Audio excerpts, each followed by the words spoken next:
Bonjour à tous, aujourd'hui on va vous montrer les exercices à faire pour soulager des douleurs du TFL ou encore appelé le syndrome de l'essuie-glace. Les douleurs du TFL sont donc liées à une bandelette qui s'appelle la bandelette du fascia lata qui va s'insérer du bassin jusqu'à la partie juste inférieure du genou. Ce syndrome il est principalement lié à une notion de frottement de ce muscle contre une partie du fémur. Il y a plusieurs choses à savoir. La première chose, c'est que ces douleurs sont à caractère inflammatoire, donc ce qu'on vous invite à faire, c'est quoi qu'il advienne, de prendre des anti-inflammatoires locales par application cutanée, de faire de la cryothérapie avec du froid, et vous pourrez compléter ça par une prise en charge en kinésithérapie avec un ostéo et un podologue. On vous réexpliquera un petit peu tout ça après. Ce qui se passe, c'est que vous avez votre tibia qui a tendance à partir légèrement vers l'intérieur, une rotation interne du tibia lors de la course. Cette rotation elle est liée à un muscle qui s'appelle notamment le carré poplité et elle est souvent engendrée par un léger affaissement de l'arche interne du pied. Ça peut être lié à des entorses à répétition qui créent une instabilité de la cheville, ça peut être lié à un pied plat constitutionnel ou un affaissement du pied au cours de votre vie. C'est pour ça que dans les traitements qu'on va vous évoquer aujourd'hui, on va à la fois vous évoquer l'étirement du tenseur du fascia lata, mais également l'exercice de renforcement à faire pour faire en sorte que cette pathologie vous gêne le moins longtemps possible. Alors, tout d'abord, on va commencer par l'étirement du TFL.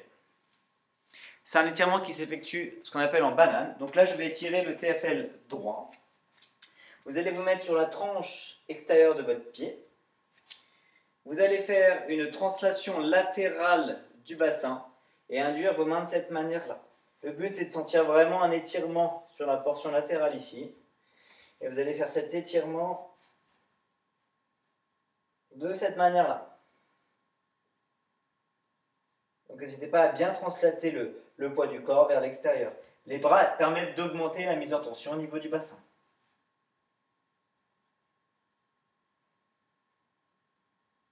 Et vous revenez. Cet exercice-là, c'est vraiment l'exercice typique pour l'étirement du TFL. En cas de douleur, vous pouvez le faire tous les jours. Ensuite, on va parler d'exercice de renforcement. Un petit aparté sur les douleurs du fascia lata par rapport à la course. La question est ce que je dois continuer à courir, m'arrêter? Il est préférable de continuer à courir. Vous allez arrêter les courses de fond. Par contre, vous allez pouvoir faire autant de cardio que vous voulez sur des terrains qui sont pas nivelés et sur des terrains non accidentés. Les exercices à faire de renforcement. En premier lieu, on va faire un renforcement de l'arche interne du pied. Pour renforcer cette arche, c'est un exercice qui fonctionne très bien. Vous allez vous mettre, donc là je vais travailler le pied droit. Donc je vais vous le montrer comme ça ici. Cet exercice pour renforcer l'arche interne du pied, il consiste à lever uniquement le gros orteil en gardant la tête du pied ici posée. C'est-à-dire de cette manière-là, vous levez uniquement le gros orteil. Alors c'est assez dur au début, on a l'impression que c'est impossible.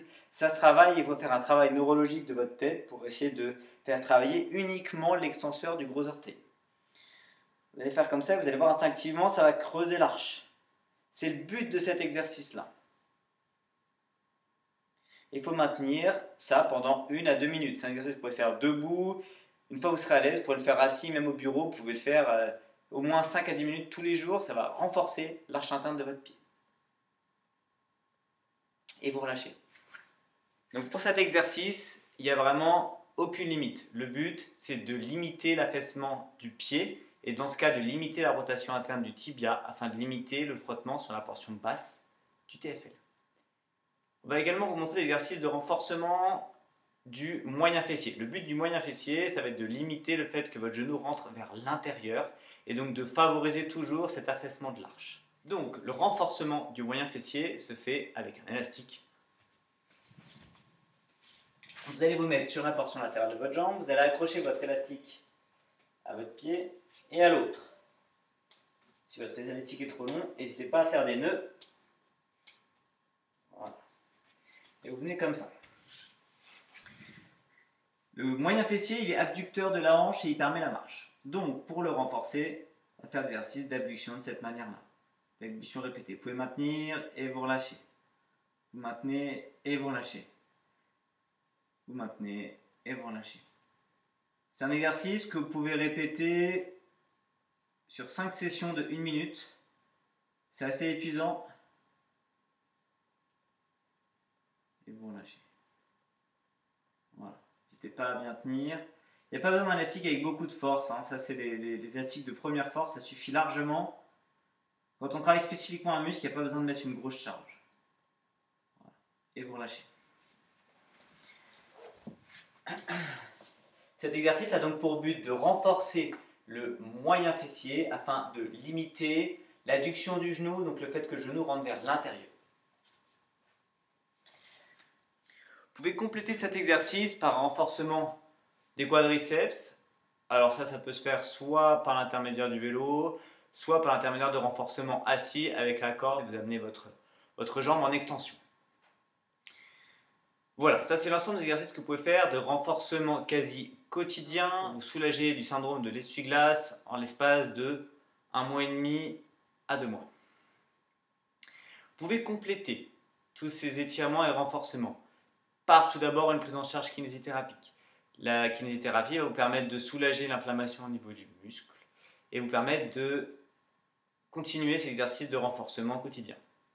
On vous invite aussi à voir un ostéo. L'ostéo va vous permettre de voir s'il y a un problème au niveau de votre pied qui provoque son affaissement, un blocage au niveau du genou qui est à l'origine d'une rotation interne du tibia ou un blocage au niveau de la hanche et du bassin qui induit cette translation vers l'intérieur de votre genou à la course. Il est également conseillé de voir un podologue qui va vous permettre de limiter les vibrations au niveau de la jambe et surtout de limiter l'affaissement de votre arche. Sachez juste que si vous portez des semelles, il est important de continuer à faire le renforcement au niveau du pied, sinon votre pied va commencer à devenir feignant. Voilà, vous avez l'ensemble des exercices et étirements à faire pour vous soulager rapidement d'un syndrome de l'essuie-glace. Vous retrouvez tous ces éléments sur notre site partenaire trailsession.fr. Vous pouvez également retrouver des informations complémentaires sur ce que peut vous apporter l'ostéopathie sur notre site www.ostéopathe.paris. J'espère que tous ces exercices vous aideront à vous soigner rapidement. Dans tous les cas, n'hésitez pas à faire des étirements quotidiennement. Vous n'avez qu'un seul corps, alors prenez-en soin. À bientôt!